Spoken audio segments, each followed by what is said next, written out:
கரூரா எங்க போட்டி? சிரித்துக்கொண்டே செந்தில் பாலாஜி கொடுத்த ஹிண்ட்.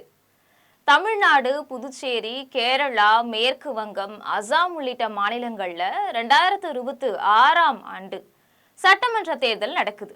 அதிமுக வலுவாக இருக்கிற கொங்கு மண்டலத்துல வெற்றி பெற இந்த முறை திமுக தீவிரம் காட்டிட்டு வருது.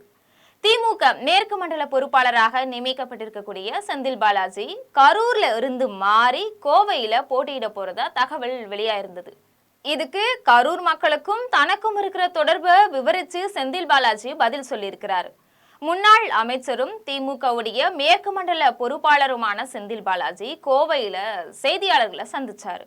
அப்ப அவர் சொல்லும் போது SIR பணிகளுக்கு பிறகு வரைவு வாக்காளர் பட்டியல் வெளியிடப்பட்டது.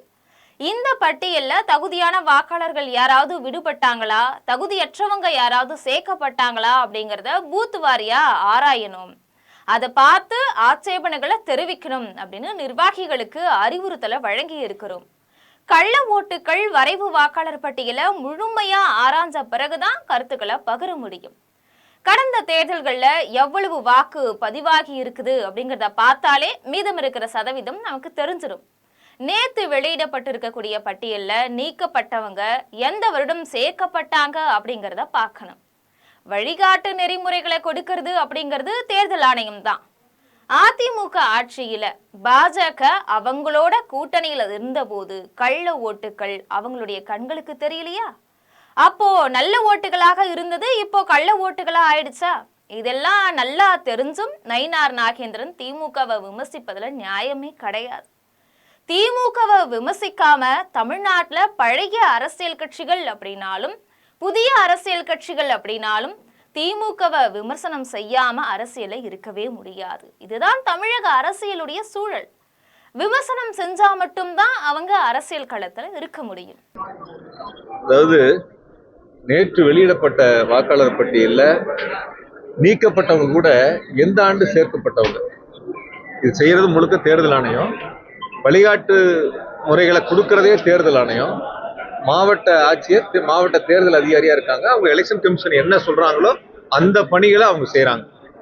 அதையால இதெல்லாம் ஒரு காலகட்டத்தில் சேர்த்த. ஏற்கனவே 10 வருஷம் அவங்களோட கூட்டணியில் இருக்கிற அதிமுக தான் ஆட்சியில் இருந்துச்சு. அப்ப அந்த 10 வருஷங்கள் இந்த கள்ள ஓட்டுகள் அவங்க கண்ணுக்கு தெரியலையா, இல்ல அவங்க கூட்டணி ஆட்சி இருக்கும்போது அவங்களுடைய கண்ணுக்கு தெரியலையா? இப்பயும் அவங்களோட கூட்டணியில் தான் இருக்காங்க.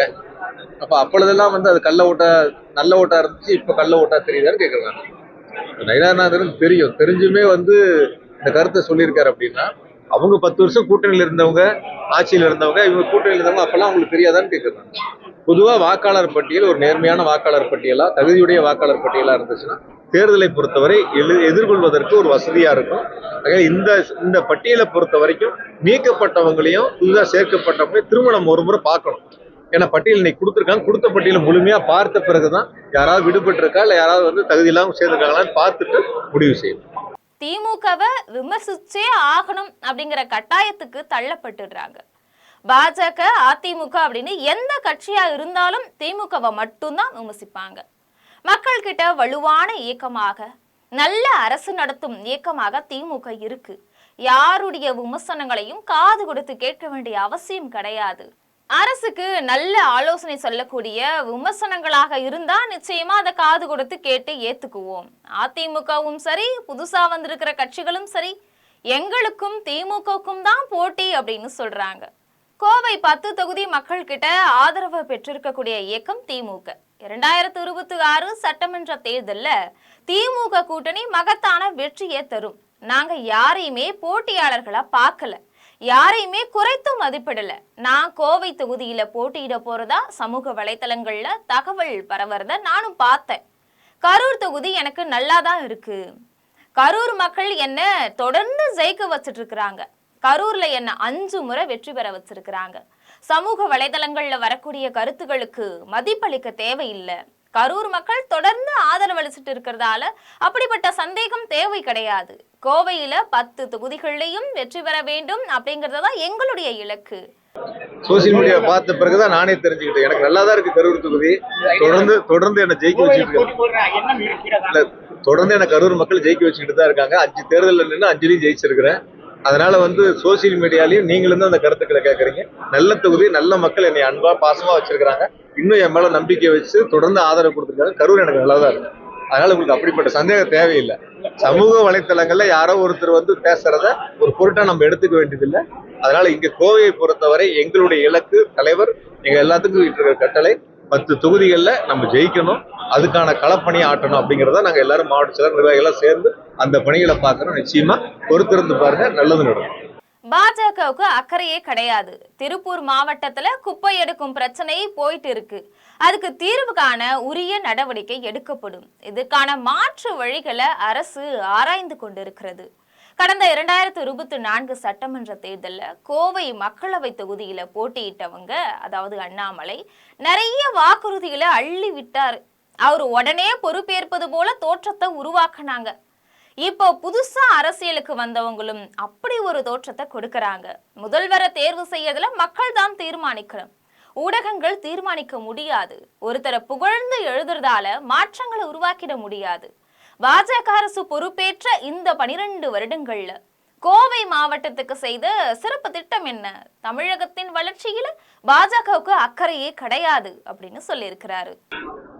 திருப்பூர் மாவட்டங்களில் பொதுவா இந்த குப்பை எடுப்பது சம்பந்தமான ஒரு பிரச்சனை ரொம்ப நாள் போயிட்டு இருக்கு. தீர்வு காண்பதற்கான முயற்சிகளை அரசாங்கம் எடுத்திருக்கு. எந்த பகுதிகளில் அந்த குப்பைகளை கொண்டு போய் நம்ம கொட்ட போனாலும் அந்த இருக்கக்கூடிய மக்கள் கடுமையான எதிர்ப்பை தெரிவிக்கிறாங்க. அதுக்கு ஒரு மாற்று வழிகளை இப்பொழுது அரசாங்கம் ஆராய்ந்து கொண்டு இருக்கிறது. விரைவில் அதற்கான ஒரு நல்ல தீர்வு எட்டப்படும். நீங்க சொன்ன நபரு நாடாளுமன்ற தேர்தலுக்கு நிறைய வாக்குறுதி அள்ளி விட்டாரு. நிறைய வாக்குறுதிகளை அள்ளி விட்டாரு. நீங்க எல்லாம் வானலாவே புகழ்ந்து எழுதுனீங்க. வாக்கு எண்ணிக்கை முதல் நாள் பாத்தீங்கன்னா ஆங்கில தொலைக்காட்சி வரைக்கும் வந்து பேட்டிகள் லைவ் அப்படியெல்லாம் ரொம்ப பரபரப்பா போயிட்டு இருந்தது.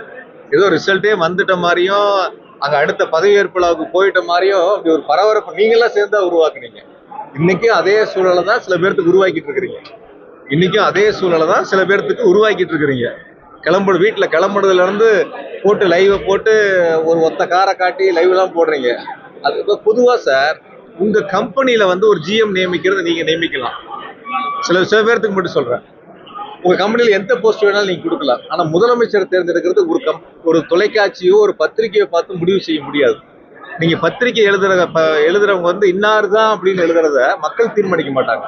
மக்கள் தான் அதை தீர்மானிக்கணும் யார் முதலமைச்சருங்கிறத. ஒருத்தரை புகழ்ந்து எழுதுனதுனாலயோ, ஒருத்தரை 3ஆம் பக்கத்துல செய்தி போடுறதுனாலயோ, இன்னொருத்தர் 6ஆம் பக்கத்துல செய்தி போடுறதுனாலயோ மாற்றங்கள் உருவாக்கிட முடியாது. மக்கள் தான் யார் முதலமைச்சர்ங்கிறத தீர்மானிக்கணும். அதனால நீங்க சொல்றக்கூடிய நபர் வந்து என்னெல்லாம் சொன்னாரு, ஏதாவது ஒண்ணு வந்து இருக்கா?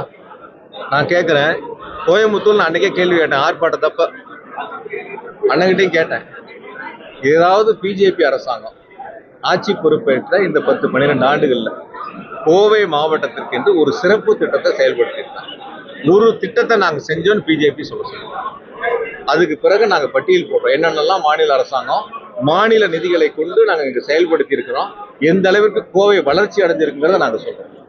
அதனால ஒன்றிய அரசை பொறுத்த வரைக்கும் எய்ம்ஸா இருக்கட்டும், மெட்ரோவா இருக்கட்டும், எதுக்குமே நிதியும் கொடுக்க மாட்டாங்க, செய்யவும் மாட்டாங்க. தமிழ்நாட்டினுடைய வளர்ச்சியில் பிஜேபிக்கு அக்கறை இல்லை. அக்கறை இல்லாத ஒரு கட்சியில் இருக்கிற நபரை பத்தி நீங்க பேசுறீங்க. அதனால அதை பத்தி நாங்க பேச வேண்டிய அவசியம் இல்லை. நன்றி.